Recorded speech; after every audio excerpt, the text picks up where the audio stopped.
이제 에베소서 2장의 말씀, 2장의 앞부분에 기록된 말씀, 한 단락의 말씀을 가지고 함께 은혜를 나누고자 합니다.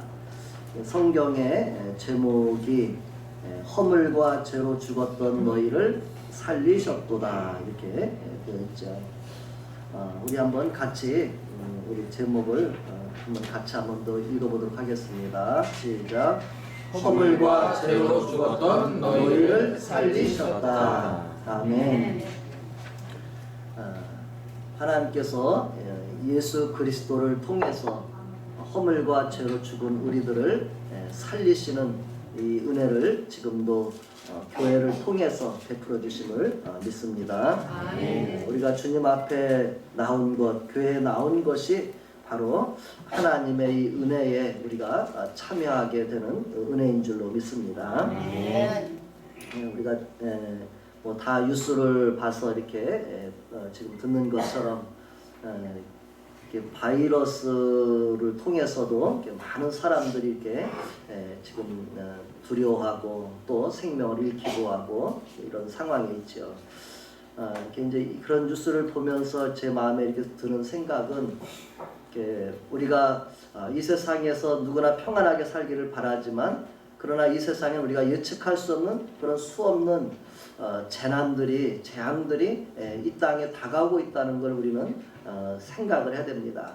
그럼 그것을 어떻게 우리가 대비를 해야 되겠어요?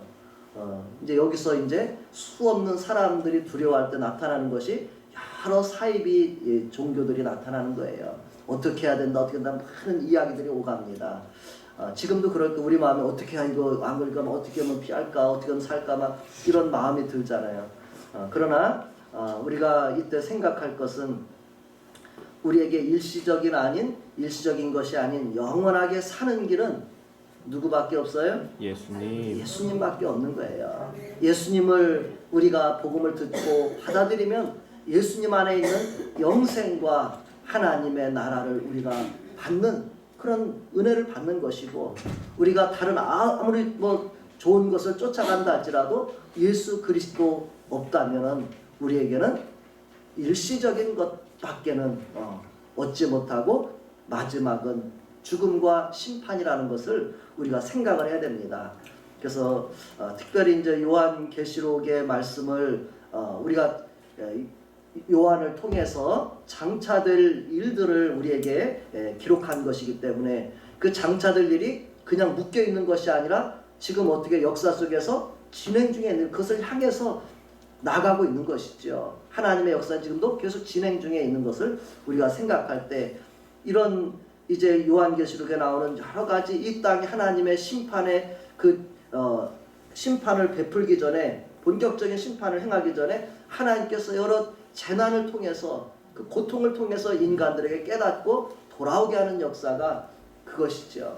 우리가 자녀들이 잘못하면 하는 방법이 뭐겠어요? 처음에는 훈계를 하죠. 그러나 훈계를 듣지 않으면 매를 때려서라도 사랑하는 자녀라면 그것을 돌이키게 하는 것이 부모지요. 그냥 죽어가는 게도 멸망길에서 내버려 두는 건 우리가 참 사랑이 아니죠. 그래서 마치 하나님의 사랑의 모습을 바라보면 우리에게 그런 모습으로 하나님께서 우리에게 동일하게 행하고 계심을 볼 수가 있습니다. 그래서 우리가 이런 상황 속에서 더욱더 우리 하나님을 의지하는 믿음을 내가 갖는 것, 또 이 믿음을 갖지 못한 사람들을 위해서 기도하고 그들에게 이 믿음을 함께 나누는 것, 이것이 우리에게 가장 귀한 사명인 줄로 믿습니다. 아멘. 바로 우리도 허물과 죄로 죽었던 사람들이었지만 우리를 다시 살리신 하나님의 은혜를 바울 사도는 에베소 교회 성도들에게 증거하면서 하나님의 은혜를 우리에게 다시 상기하고, 또 우리가 주님 앞에서 다시 살리심을 받았다면 우리가 어떤 삶을 살아야 될까요?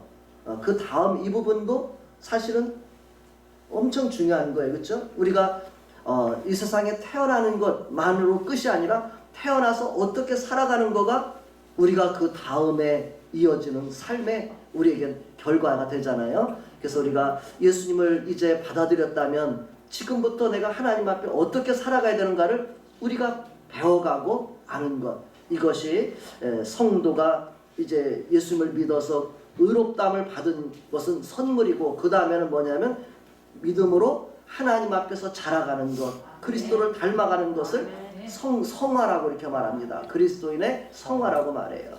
그리고 이제 주님을 만났을 때 우리는 하나님 앞에 영화로운 삶으로, 영화의 단계로 들어간다고 이렇게 말합니다. 그래서 예수님을 믿음으로 의롭다함 받고 예수님 안에서 자라감으로 성화되는 것, 성숙해져 가는 거죠. 그렇죠? 그리스도인의 성숙한 그리스도인이 되어가는 것이고, 마지막에는 하나님 앞에 영광에 이르는 그 영화의 단계로 하나님께서는 우리를 계획하시고 이끌어 가시는 것이 하나님의 뜻인 줄로 믿습니다. 아멘. 자, 그럼 오늘 본문을 보면서 그 부분을 우리가 다는 아니겠지만 그 부분을, 일부분을 우리가 본문을 통해서 같이 말씀을 통해 배우기 원합니다. 첫 번째 1절, 2절, 3절부터 6절까지 일단 일단락으로 보면서 죽음과 진노 아래 있었던 우리를 그리스도와 함께 그리스도를 통해 살리신 하나님의 은혜에 대해서 증거하고 있습니다. 먼저 1절로 3절까지는 예수님을 우리가 믿지 않고 살았을 때의 상태를 우리에게 말해주고 있습니다. 한번 1절, 2절, 3절을 같이 한번 읽어보도록 하겠습니다. 시작.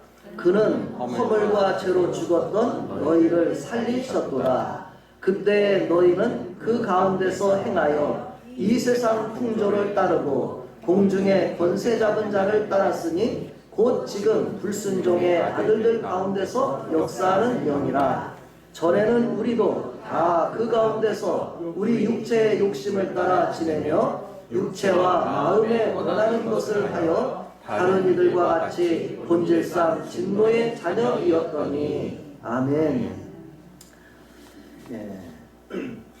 에베소라고 하는 그 지역도 그 당시에는 아주 큰 도시예요. 로마로부터 이렇게 이제 영향력 아래 있는 큰 도시라고 이렇게 볼 수가 있습니다. 지금도 가면 에베소시가 그쪽 아마 소아시아 쪽에 가다 보면 가장 큰 그런 영향력 있는 그런 지역이고 교회라고 이렇게 볼 수가 있습니다.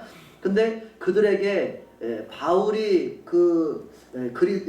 이제 에베소 지역에 갔을 때, 에베소 지역에서 처음에 복음을 전할 때 거기 에베소 지역에 이미 큰 신전이 있었어요. 그 아데미 여신을 숭배하는 그런 이방 신전이 있었죠.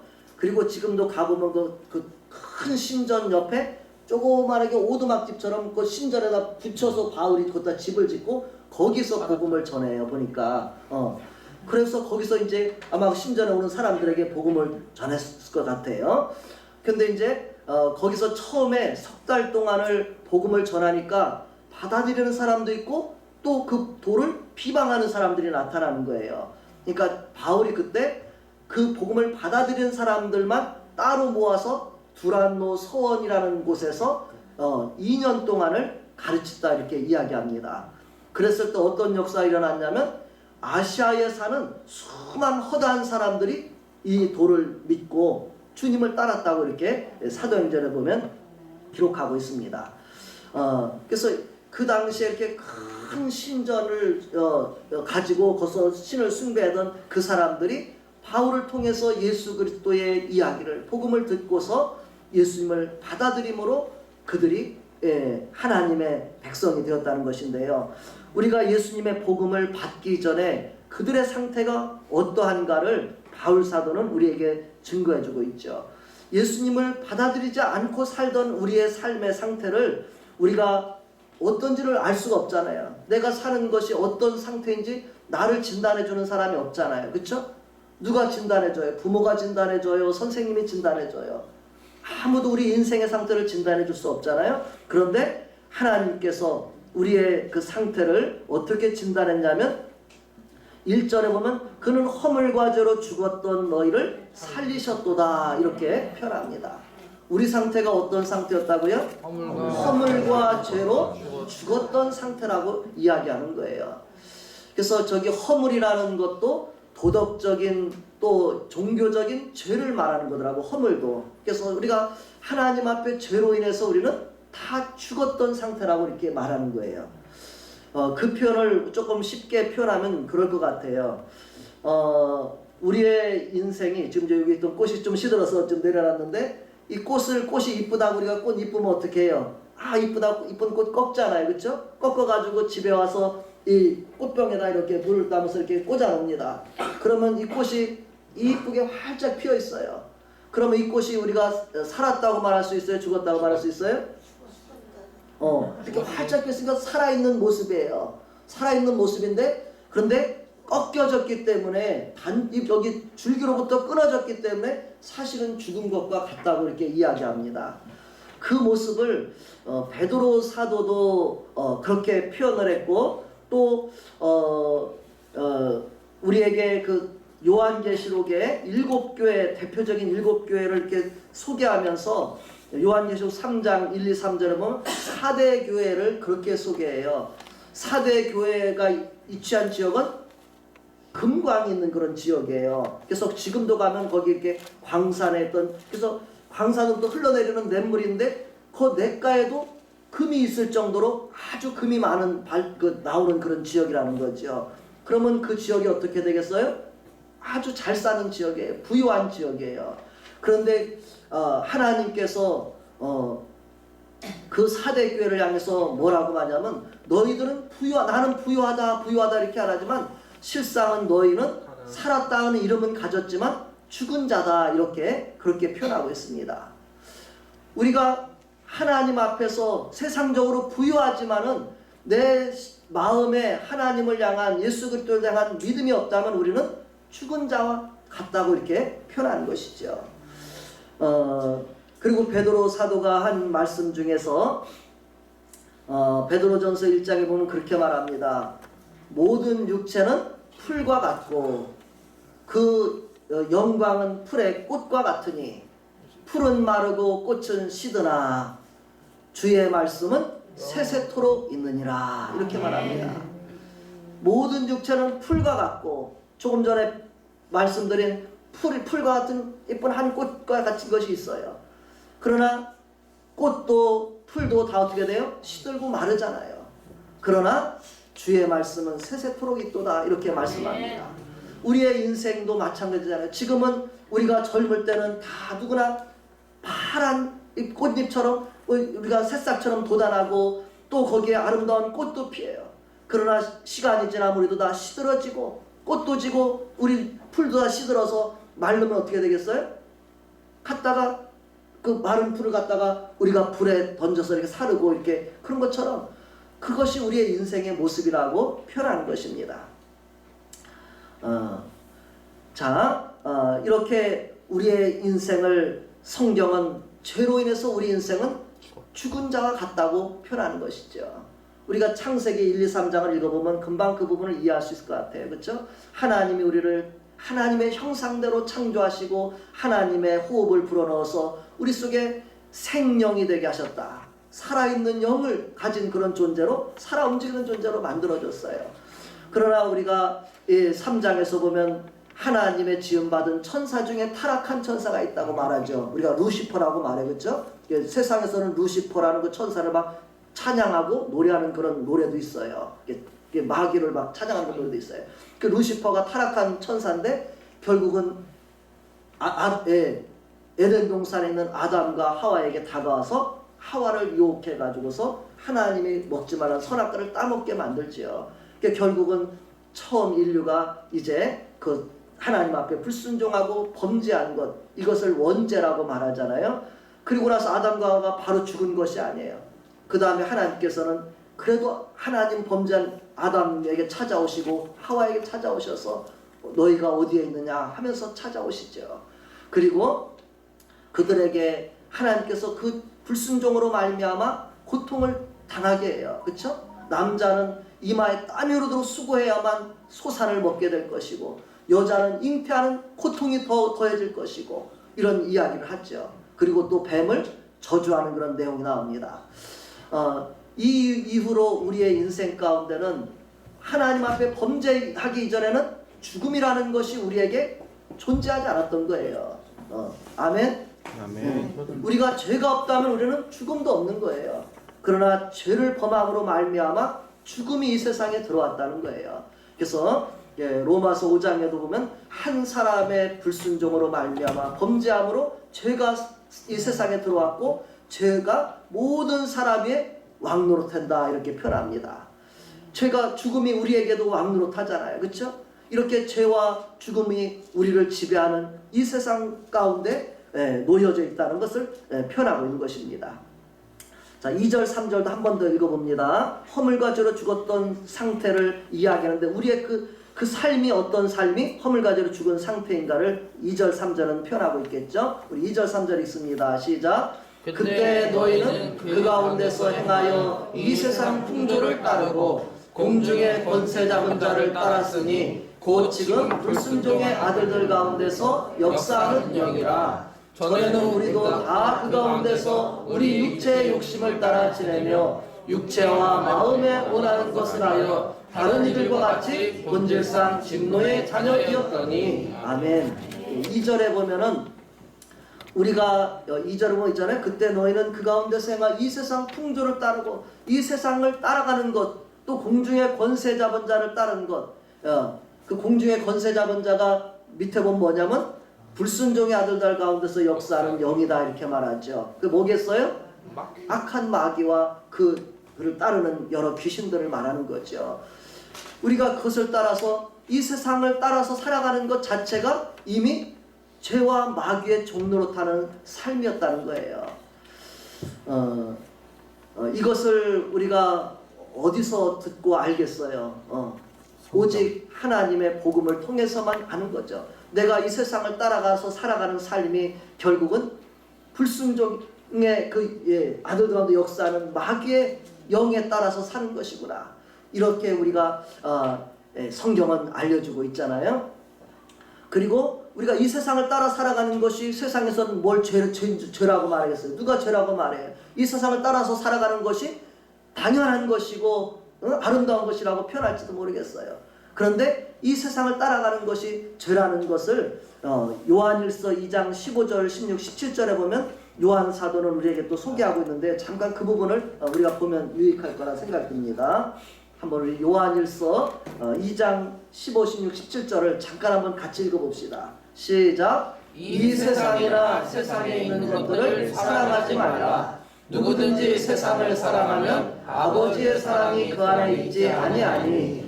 이는 세상에 있는 모든 것이 육신의 정욕과 안목의 정욕과 이생의 자랑이니 다 아버지께로부터 온 것이 아니요 세상으로부터 온 것이라. 이 세상도 그 정욕도 지나가되 오직 하나님의 뜻을 행하는 자는 영원히 거하느니라. 17절에 있는 하나님의 뜻을 행해서 영원히 거하는 삶, 이것이 믿음의 삶이고, 우리가 2절에 나오는 것 보세요.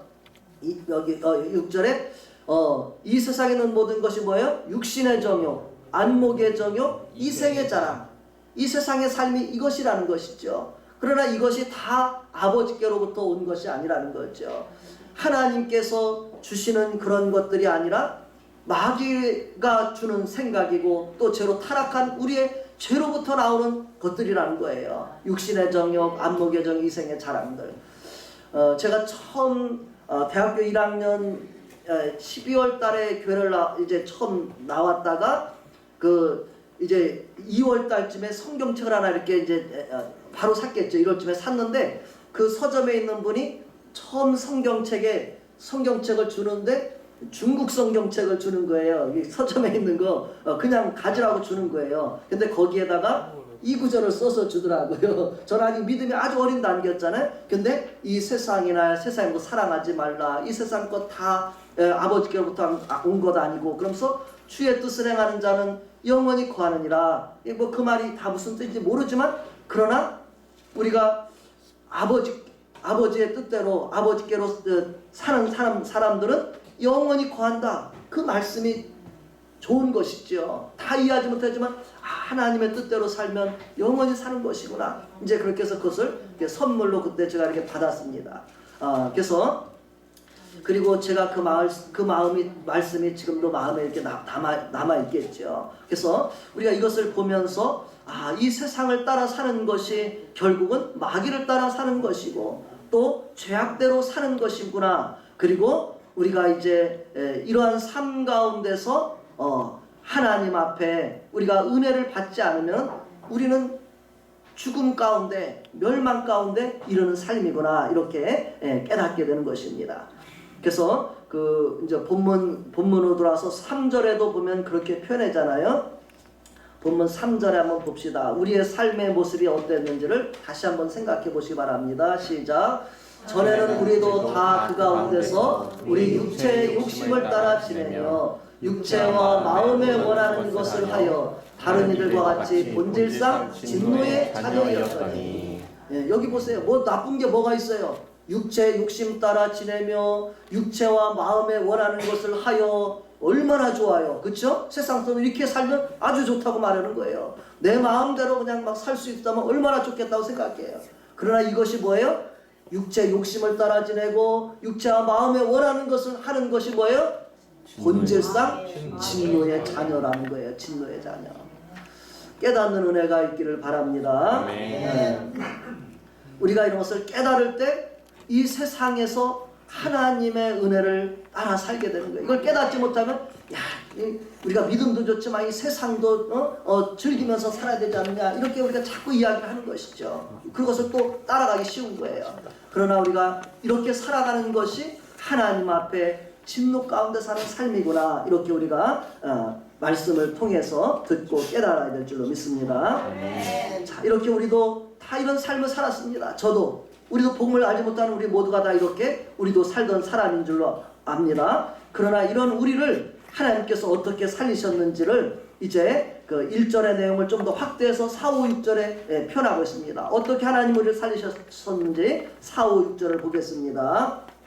자, 우리 같이 읽겠습니다. 시작. 긍휼이 풍성하신 하나님이 우리를 사랑하신 그 큰 사랑을 인하여 허물로 죽은 우리를 그리스도와 함께 살리셨고 너희는 은혜로 구원을 받은 것이라. 또 함께 일으키사 그리스도 예수 안에서 함께 하늘에 앉히시니. 아멘. 우리가 이것이 아마 1절에 나오는 허물과 죄로 죽던 우리를 살리셨다라는 이제 표현 속에 그 내용이라고 볼 수가 있겠는데요. 어떻게 살리셨냐면 긍휼이 풍성하신 하나님이 우리를 사랑하신 사랑을 인해서 어떻게 살렸어요? 우리를 5절에 나오죠. 허물로 죽은 우리를 그리스도와 함께 살리셨고, 이렇게 표현합니다. 우리를 살리되 하나님께서 예수 그리스도를 통해서 우리를 살리신다는 거예요. 물론 예수님을 통해서 살렸는데 우리가 예수님 통해서 어떻게 살리셨지? 이런 내용들은 아마 우리가 또 복음의 내용들을, 복음서를 더 자세히 보면 그 내용들이 다 기록되어 있죠. 우리에게 전해주고 있죠. 그러나 우리가 다 그 부분을 다 이미 우리가 읽었을 것이고 또 알았으리라 생각이 듭니다. 그래서 예수님을 통해서 하나님이 정말 그 약속대로 하나님의 독생자를 이 세상 가운데 보내셔가지고 우리 가운데 하나님의 말씀을 예수님을 통해 선포하게 하시죠. 또 질병 가운데 고통하는 사람들을 주님께서 치료하시고 그들을 살리시고 이런 은혜를 베푸셨습니다. 아멘. 또 죄 많은 사람들에게 손가락질 당하고 욕먹는 그 사람들을 향해서 주님은 믿음으로 나오는 사람들에게 딸아, 아들아 하면서 내 죄가 사함받았다, 이렇게 말씀해 주십니다. 사람들은 그것을 바라보면서 어떻게 생각하겠어요? 저 사람이 도대체 어떤 사람이길래 사람들의 죄를 사해줘? 막 그러면서 자기가 무슨 하나님이라도 되는 것처럼 막 사람들의 죄를 사니까 예수님을 향해서 예민한 반응을 하는 거죠. 그 당시에 이제 종교 지도자들이. 그리고 예수님을 향해서 이제 그들이 하나님의 이름을 모독하는 사람으로 몰아세워서 마지막에는 신성모독죄로 예수님을 죽이려고 이렇게 하는, 그렇게 판결로 나가는 것을 봅니다. 그러나 예수님께서는 자신이 이 땅에 그런 우리의 죄를 사해 주시기 위해서 오셨고 또 마귀를 멸하게 오셨기 때문에 마지막에 보면은 자기가 할 일은 우리의 죄값을 위해서 자기 몸을 드리는 일이었잖아요. 그래서 자신의 몸을 십자가에 내어주시는 일을 행하신 것입니다. 우리가 그런 말을 쓰지요. 생명은 생명을 통해서만 우리가 속할 수 있다, 그런 표현을 씁니다. 우리의 생명을 살리기 위해서 예수 그리스도의 생명을 드리신 것입니다. 그래서 이 예수님을 통해서 우리를 바로 허물과 죄로 죽은 우리를 죄 가운데서 살리시는 은혜를 베푸신 것입니다. 그 가루에 보면은 뭐라고 써요? 예수님을 통해서 우리를 살리신 것을 갖다가 다른 말로 쓰면 뭐라고 말하는 거예요? 너희는 은혜로 후원을 받은 것이다. 우리가 예수 믿으면 구원받습니다. 그 말은 다른 말로 하면 예수 믿으면 새 생명을 얻습니다. 죽은 우리가 진노 가운데서 우리가 살림을 받는다는 그런 이야기인 거예요. 구원이라는 말은 쉽게 다가오지 않죠, 그렇죠? 쉽게 감격이 없어요. 예수 믿으면 구원받아. 그렇게 또 옛날에 이제 사람들이 조금 뭐 잘 몰라서 그랬는지 비난하는 말죠. 구원밖에 안 줘? 이렇게 말하더래. 10원도 안 되네? 이렇게 말해. 예수 믿으면 구원받는다면 그 구원의 가치를 잘 모르는 거예요. 그러나 구원의 가치가 어떤 거예요? 내 생명의 생명, 그렇죠? 그 생명도 죽을 수밖에 없는 나의 생명, 영원히 멸망할 수밖에 없는 나의 생명을 살리셔서 살리는 것에 끝나지 않고 어떻게 해요? 그 다음에 있어요. 은혜가 있죠. 우리 살린 것에 끝나지 않고 어떻게 6절에 보니까 뭐라고 해요? 함께 일으키사 그리스도 예수 안에서 함께 하늘에 앉히시니 우리의 생명이 살고 이제는 영원한 하나님의 나라에까지 가서 우리가 살게 되는 것이죠. 그래서 예수님을 통해서 우리가 하늘에 앉히셨다는 그 뜻을 그 에베소서 1장 거기 좀 앞에 참조구절로 써놨어요. 우리를 예수님 안에서 살리고 하늘에 앉히셨다는 것이 무슨 뜻인가 조금 더 자세하게 이야기하기 위해서 에베소서 1장 3, 4, 5절하고 3장 10절, 11, 12절에 보면은 요 예수님과 함께 살리셨다는 말이 무슨 뜻인가, 또 하늘에 앉히셨다는 말이 무슨 뜻인가를 조금 우리가 이해할 수 있기 때문에 참조구절 한번 읽어보도록 하겠습니다. 작은 글자라서 보이는 분도 있고 안 보이는 분도 있으니까 우리가 한번 같이 보이는 것으로 읽겠습니다. 함께 시작. 찬송하리로다 하나님 곧 우리 주 예수 그리스도의 아버지께서 그리스도 안에서 하늘에 속한 모든 신령한 복을 우리에게 주시되 곧 창세전에 그리스도 안에서 우리를 택하사 우리로 사랑 안에서 그 앞에 거룩하고 흠이 없게 하시려고 그 기쁘신 뜻대로 우리를 예정하사 예수 그리스도로 말미암아 자기의 아들들이 되게 하셨으니 아멘. 네, 지난번에 제가 이번 설명했죠. 자기 아들들에서 딸들은 배제된 게 아니라 영어 성경에는 children 하면 자녀를 말해요. 하나님의 대표성을 말하는 거죠, 그렇죠? 하나님의 자녀가 되게 해주신 것. 이것이 우리가 아까 하늘의 신령한 복을, 이게 다 예수님 안에서 살리심을 받은 것에 우리에게 포함되는 것이겠죠. 그리고 에베소서 3장 10절, 11, 12절 요 세 구절 읽으면서 하늘에 앉히셨다는 뜻의 의미를 조금 더 요게 아마 표현할 것 같습니다. 한번 우리를 또 하늘에 앉히셨다는 말은 무슨 뜻일까 같이 읽어봅니다. 같이 시작. 이는 이제 교회로 말미암아 하늘에 있는 통치자들과 권세들에게 하나님의 각종 지혜를 알게 하려 하시니 곧 영원부터 우리 주 그리스도 예수 안에서 예정하신 뜻대로 하신 것이라. 우리가 그 안에서 그를 믿음으로 말미암아 담대함과 확신을 가지고 하나님께 나아감을 얻느니라. 아멘. 하늘에 앉히셨다는 말은 나중에 하늘에 앉는 것뿐 아니라 지금 우리 12절에 나온 것처럼 예수님을 믿음으로 어떻게 돼요? 담대함과 확신을 가지고 하나님께 나아감을 얻는 것. 이것이 하늘에 앉히시는 것이죠. 하나님 앞에 우리에게 이렇게 나올 수 있게 해주신 것. 이것이 하나님의 은혜인 줄로 믿습니다. 따라합시다. 허물과 1절의 큰 제목 아랫배 죽음과 진노 아래 있었던 우리를 그리스도와 함께 살리신 하나님의 은혜. 이 은혜가 예수님을 믿음으로 우리에게 다 있게 되기를 축복합니다. 두 번째 단락으로 넘어갑니다. 이제 하나님께서 이렇게 우리를 살리셨다는 것을 증거하고 그 다음에 에베소 교회 성도들에게 하나님의 은혜를 받은 우리가 어떻게 살아가야 되는지, 우리를 향한 하나님의 계획이 어떤 것인지, 하나님의 소망이 무엇인지를 우리에게 소개하고 있습니다. 첫 번째 먼저 7, 8, 9절을 보면서 우리를 살리신 하나님의 계획, 하나님의 그 경륜이라고 이렇게 표현을 쓰기도 합니다. 그래서 한번 먼저 그 앞에 에베소서 1장 7절부터 11절까지에 보면 하나님이 예수님 안에서 어떤 계획을 세우셨는지를 우리에게 표현해 주는 말인데요. 한번 봅시다. 하나님의 계획이 어떠한지. 7절부터 11절 한번 같이 읽겠습니다. 시작. 우리는 그리스도 안에서 그의 은혜의 풍성함을 따라 그의 피로 말미암아 속량 곧 죄사함을 받았느니라.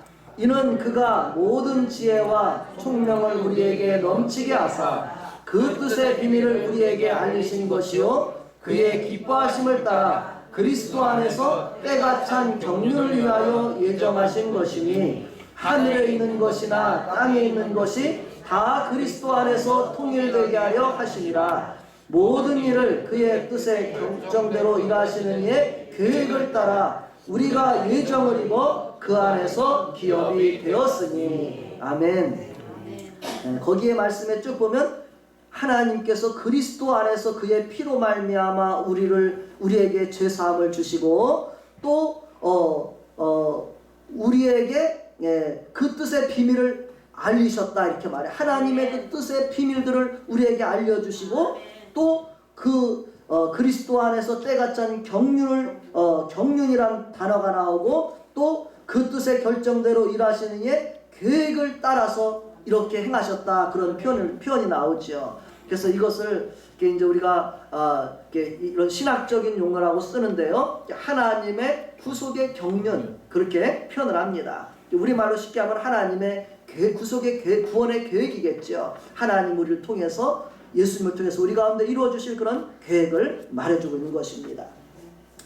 그 구속의 계획을 또 2장 7절에서 본문 속에서 표현한 것을 같이 봅니다. 하나님이 어떻게 계획하셨는지 우리 잘 보시기 바랍니다. 2장 7절 다 같이 읽습니다. 시작.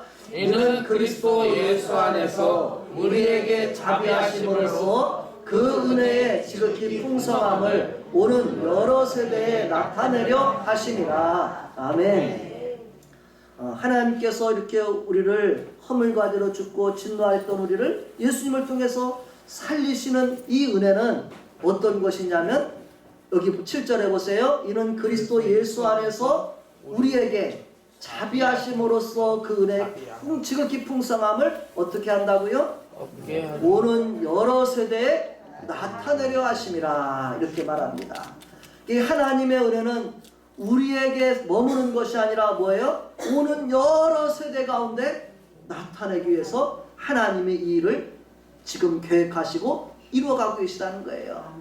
하나님은 지금도 하나님의 지극히 풍성한 하나님의 은혜들을 오는 여러 세대 가운데 나타내는 일을 이루어가고 계심을 믿습니다. 아멘.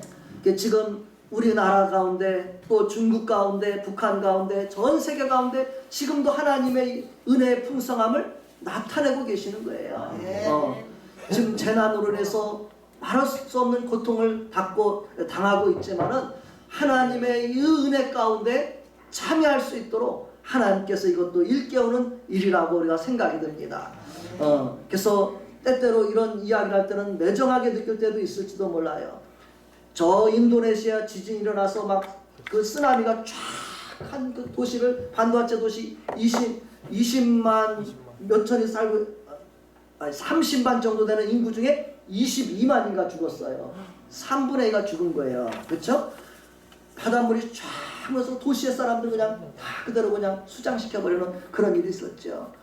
그런 거 있을 때 교회에서 누가 이렇게 보면 하나님이 그 이슬람에 대해서 깨우치는 것이다 이렇게 말하면 비난한다 생각하고 받아들이기도 해요.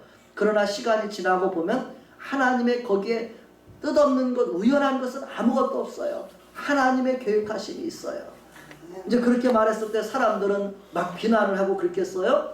그런데 어떤 한 분이 그런 표현을 쓰더라고요. 하나님이 이 사람들에게 이렇게 수많은 사람들을 희생할 때 하나님 아버지의 마음은 어떻게 얼마나 아프셨겠는가 그런 표현을 썼어요.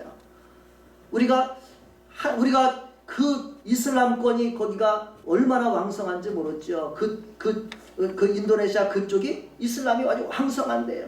인도네시아의 긴 지도에 보면 중간쯤에 메단인가 그런 지역이 있어요. 근데 그 지역은 그 기독교 복음화율이 40, 50%, 60%까지 엄청나게 또 기독교 복음화율이 높아요. 그런데 북쪽에 있는 그 섬에는 완전 그냥 기독교를 핍박해서 선교사들도 숨어서 일해야 될 정도로 완전 강성 이스라엘이 그 이슬람이 거기서 자리 잡고 있는 곳이죠. 그래서 이제 그런 걸 보면서 사람들은 이슬람에 대한 하나님의 징계로 이렇게 이야기를 하죠. 그러나 이것을 우리가 하나님 앞에서 그걸 통해서 많은 그리스도인들이 그곳에 가서 희생하며 사랑을 나타냈거든요. 하나님 앞에 돌아오라는 그런 사인이라고 볼 수가 있겠죠. 그래서 우리가 일본 대지진으로 인한 여러 가지 일들, 지금의 여러 가지 호주니 사방에서 지금 여러 가지 재난들이 일어나잖아요. 이러한 일들은 우연한 것이 아니에요. 거기에는 하나님의 우리에게 깨닫게 하시는 은혜가 있어요. 우리에게도 마찬가지. 우리는 그걸 보면서 좀 깨달아야 돼요. 한국교회도 아까 기도했지만 한국교회가 깨닫지 못하면 한국교회라고 안전한 거 아니에요. 그렇죠? 우리나라라고 안전하지 않다는 걸 이미 우리도 많이 알잖아요. 우리나라도 지진이 다른 나라도 적었었는데도 우리나라도 지진이 많이 있어요. 그렇죠? 여러 가지 지진만이 아니겠죠. 하나님이 우리를 깨우치고자 하는 것들은. 우리 이런 모든 것들을 통해서 하나님 앞에 깨닫고 돌아와서 그 하나님의 은혜 가운데 하나님이 얼마나 우리에게 풍성한 것을 예비했는데 그것을 주기 원하시지만 그것을 모르고 그냥 살아가는 사람들에게 하나님은 깨닫고 주기를 원하시는 줄로 믿습니다. 그래서 하나님은 지금도 우리의 자녀들을 깨우고 우리 부모들을 깨워서 하나님의 은혜가 오는 여러 세대 가운데로 나타내기를 원하시는 것이 하나님의 계획인 줄로 믿습니다. 우리는 또 그 계획 가운데 하나님의 뜻을 이루어드리는 사람들이 되는 것이 우리의 의무고 도리인 줄로 믿습니다. 에베소서 3장 8절 9절에 하나님의 이 지극히 은혜의 풍성함을 여러 세대 나타내려 하심이라 이렇게 말했는데 그것을 앞서서 행했던 그 사역에 대해서 에베소서 3장 8절 9절에 소개하고 있습니다. 한번 에베소서 3장 8절 9절 한번 잠깐 같이 한번 읽어보겠습니다. 어떻게 오는 여러 세대에 나타내는지를 우리에게 보여주는 한 작은 예예요. 자, 같이 읽겠습니다. 시작. 모든 성도 중에 지극히 작은 자보다 더 작은 나에게 이 은혜를 주신 것은 측량할 수 없는 그리스도의 풍성함을 이방인에게 전하게 하시고 영원부터 만물을 창조하신 하나님 속에 감추어졌던 비밀의 경륜이 어떠한 것을 드러내게 하려 하시니라. 아멘. 이 8절 9절 보면 2장 7절 그 말씀을 그대로 이렇게 이루어갔던 일을 우리에게 표현하는 것이라고 볼 수가 있어요. 이렇게 하나님의 지극히 은혜의 풍성함을 오는 여러 세대에 나타내려고 해서 먼저 어떻게 했어요? 8절에 보니까 바울 사도에게도 그런 은혜에 참여하게 하셨다는 거예요. 바울 사도 자신의 간증기도 하죠. 8절 한번 보세요. 8절 잠깐만 띄워보세요. 보세요. 한번 다시 보세요. 모든 성도 중에 누구예요? 우리를 표현하는 거예요. 우리 중에 바울은 자기는 더 작은 자라고 말해요. 왜냐하면 우리보다 조금 더 교회를 세게 핍박했나 봐요. 우리도 다 핍박했던 사람이겠지만은 그래서 지극히 작은 자보다 더 작은 나에게 이 은혜를 주신 것은 그 다음에 읽어보세요. 측량할 수 없는 그리스도의 풍성함을 이방인에게 전하게 하시고 이것이 오는 여러 세대에 전하는 거예요. 주님의 은혜를 사람들에게 전하는 것. 이방인들 주님을 알지 못하는 사람들에게 전하게 하시고 그 다음에 9절 보세요. 자, 9절에 봅니다. 영원부터 만물을 창조하신 하나님 속에 감춰졌던 비밀의 경륜이 어떠한 것을 드러내게 하려 하심이라. 하나님의 이것을 우리가 드러내지 않으면 어떻게 할 수가 있어요? 그렇죠? 우리에게도 하나님의 복음을 전해주지 않고 가르쳐주지 않으면 우리가 어떻게 할 수가 있겠어요? 바울 사도를 통해서 전하게 하시고 드러내게 하셨고 또 오늘 우리들을 통해서 이것을 드러내기를 원하시는 줄로 믿습니다. 우리는 반드시 하나님의 이 지극히 풍성함을 사람들에게 나타내고 드러내야 될 줄로 믿습니다. 그것을 잘 감당하는 것이 하나님 앞에서 어떤 사람이에요? 충성된 장로예요. 그렇죠? 또 하나님의 사랑받는 신실한 장로예요. 그렇지 못하면 하나님의 마음을 우리는 섭섭해하고 아프게 들을 수 있는 거예요. 하나님 앞에서 우리가 이런 마음을 갖기를 바랍니다. 하나님의 이 풍성한 은혜를 사람들에게 전하고 드러내는 그런 삶을 살아가는 우리가 되기를 바랍니다. 자, 우리 8절 말씀, 9절 말씀도 한 번 더 있습니다. 8절과 9절의 말씀 시작. 너희는 그 은혜에 의하여 믿음으로 말미암아 구원을 받았으니 이것은 너희에게서 난 것이 아니요 하나님의 선물이라. 행위에서 난 것이 아니니 이는 누구든지 자랑하지 못하게 함이라. 아멘. 하나님의 이렇게 크신 그 풍성하신 긍휼하심 사랑으로 말미암아 우리가 예수님을 통해서 예수님을 믿음으로 말미암아 어떤 은혜를 주셔요? 구원을 받게 하신다는 거예요. 그 구원을 받았다는 말은 아까 무슨 뜻이라 했어요? 새 생명으로 살리심을 받았다는 거예요. 예수님을 믿음으로 우리는 살리심을 받는 줄로 믿습니다. 따라합시다. 예수님을 믿음으로 살리심을 받읍시다. 아멘. 죽지 않고 사는 것, 그렇죠? 예수님을 믿는 거예요. 아멘. 우리가 사랑하는 사람들이 죽는 것이 얼마나 마음 아픈 거겠어요, 그렇죠? 우리가 지금 하나님의 그 크신 경륜을 다 알지 못해서 보지 못해서 우리는 이 땅에서 잠깐 보이는 것을 사는 것 가지고 그것만이 전부인 줄 알고 세상만 따라가 살던 우리의 인생인데 이것은 잠시라는 것이고 이후에 우리에게 영원한 세계가 있다는 것을 우리가 아는 것이 중요한 것이죠. 그것을 바라보면서 영원한 멸망이냐 영원한 생명을 얻고 영원한 천국을 얻는 것인가 우리가 이런 걸 생각하면서 하나님 앞에 예수님을 믿음으로 주시는 이 구원의 선물을 다 받는 우리 사랑하는 자들이 되기를 바랍니다. 그래서 이 예수님을 믿음으로 구원받는 것을 갖다가 하나님의 선물이라고 말했습니다. 옆에 있는 분에게 오늘 예수 믿어서 구원받는 선물 다 받읍시다. 우리 다시 한번 축복합니다. 오늘 예수 믿어서 구원받는 선물 다 받읍시다. 아멘. 예수님 믿음으로 우리가 다 이 구원의 선물을 꼭 받으시기를 축복합니다. 그리고 이 구원받는 것, 이 하나님의 선물은 우리 행위를 통해서 된 것이 아니고 하나님의 선물이기 때문에 우리는 다 아무도 자기 육체를 자랑할 것이 없다는 것입니다. 오직 예수 그리스도만 우리는 자랑하는 것이죠. 그래서 요즘에 이단들의 활동을 보면은 그런 생각이 듭니다. 그들은 누구를 자랑해요? 결코 예수 그리스도를 자랑하지 않아요.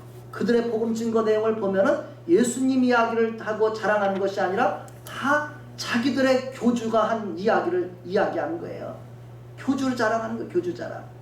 신천지는 이만희 총회장 맨날 총회장으로서 그 앞에 가는 것이 하나님 앞에 나가는 것처럼 엄청난 것처럼 알고 지금도 젊은이들이 제복을 입고서 그냥 수없이 그냥 가서 배우고 그 앞에 복종하고 이렇게 하는 모습 볼 때 얼마나 사실 마음 아픈 건지 모르죠. 우리의 사랑하는 이웃의 자녀들이 지금 그렇게 그들에게 미혹당하고 있는 거예요. 마지막 때 이런 모습들 수없는 이단들은 지금도 예수 그리스도를 자랑하는 것이 아니라 자기들을 자랑해요. 그래서 그 사람들 사람을 자랑하는 것은 결코 합당하지 않은 거예요. 그래서 우리가 나 자신도 그 누구도 자랑할 수 없다는 걸 아셔야 돼요. 우린 다 허물로 죄로 죽은 우리 인생이에요. 그러나 우리가 예수님의 은혜를 받아서 하나님의 그 은혜를 감당하는 그런 사람들일 뿐인 것이죠. 오직 우리에게는 예수 그리스도만 자랑할 수 있기를 바랍니다. 마지막 단락 2장 10절의 말씀. 이제는 하나님께서 우리를 창조하시고 예수님을 통해서 구원해 주시고 또 우리를 통해서 하나님께서 어떻게 살아가기를 원하는지 2장 10절의 말씀을 읽으면 우리가 알게 되죠. 자, 2장 10절의 말씀 다 같이 읽겠습니다. 시작. 우리는 그가 만드신 바라 그리스도 예수 안에서 선한 일을 위하여 지으심을 받은 자니 이 일은 하나님이 전에 예비하사 우리로 그 가운데서 행하게 하려 하심이라. 아멘. 예, 우리는 어떻게 만들어진 존재예요?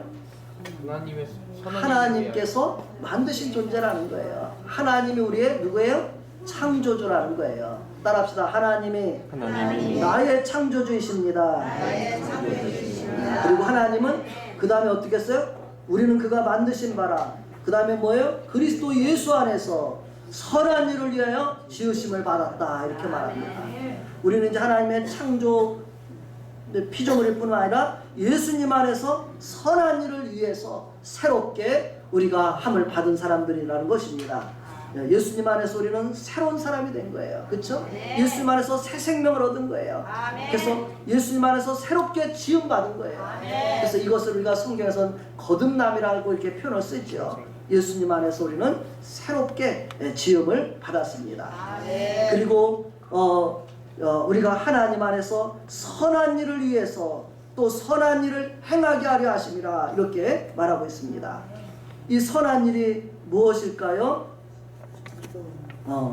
이 선한 일을 갖다가 다른 이 에베소서 말고 골로새서, 빌립보서, 쭉 데살로니가서시에 쭉 보면 이 선한 일을 거기서 표현하고 있는데 뭐라고 말하냐면 하나님의 복음을 듣고 그 복음 안에서 또 복음을 위해서 사는 사람들을 하나님의 선한 일을 위해 선한 일을 하는 것이라 이렇게 표현을 썼더라고요. 빌립보 교회가 이 선한 일에 참여했다 그렇게 표현을 쓰고 있어요. 그래서 하나님의 복음에 참여하는 것이 선한 일이에요. 아멘. 예수님을 통해서 살림을 받은 우리들은 어떻게 해야 돼? 이제는 이 복음을 위한 일에 우리가 참여하는 사람이 돼야 될 줄로 믿습니다. 반드시 우리는 예수님을 통해 새 생명을 받았기 때문에 이 복음을 위한 일에 참여하는 그런 삶을 통해서 하나님의 선한 일을 우리가 행하는 사람들이 되시기를 바랍니다. 이 선한 일을 하는 데 있어서 우리에게 권면해 준 그런 구절 중에 로마서 말씀이 또 우리에게 어떻게 우리가 선한 일을 행할 수 있는지를 좀 표현해 준 구절이 그 마지막 구절에 실은 부분인데 로마서 6장 10절로 13절을 읽으면서 내가 어떻게 복음에 참여하고 하나님의 선한 일을 할 수 있을까 이 부분을 조금 이 말씀을 통해서 우리가 같이 은혜를 받기 바랍니다. 자, 우리 마지막 로마서 6장 10절부터 13절까지를 같이 읽겠습니다. 시작. 그가 죽으심은 죄에 대하여 단번에 죽으시며 그가 살아계심은 하나님께 대하여 살아계시니 이와 같이 너희도 너희 자신을 죄에 대하여는 죽은 자로 그리스도 예수 안에서 하나님께 대하여는 살아있는 자로 여길지어다. 그러므로 너희는 죄가 너희 죽을 몸을 지배하지 못하게 하여 몸의 사욕에 순종하지 말고 또한 너희 지체를 불의의 무기로 죄에게 내주지 말고 오직 너희 자신을 죽은 자 가운데서 다시 살아난 자 같이 하나님께 드리며 너희 지체를 의의 무기로 하나님께 드리라. 아멘. 이제는 우리의 몸을 다시는 죄에게 내주지 말고 하나님 앞에 드리라고 말씀하고 있습니다. 바울 사도가 자신이 주님을 만나서 구원받아서 그 은혜에 감사해서 주님 앞에 자신의 몸을 드려 헌신했던 것처럼 오늘 우리들에게도 그렇게 살아가기를 바랍니다. 우리가 그렇게 살아간다면 우리의 믿음이 자랄 것이고 우리를 통해서 많은 사람들이 주님 앞에 돌아오게 될 것이고 한국교회가 지금 많이 좀 위축되어 있고 감소되어 있는 상태지만 우리들이 다시 이 마음을 갖는다면 더 이상 내려가지 않고 다시 올라가게 될 것입니다. 그리고 세계 열방을 살리는 그 일 가운데 귀하게 쓰임받는 그런 위대한 하나님의 백성들로 우리가 하나님이 우리를 사용해 주실 줄로 믿습니다. 우리가 그런 마음을 품고 하나님 앞에 살아가시기를 바랍니다.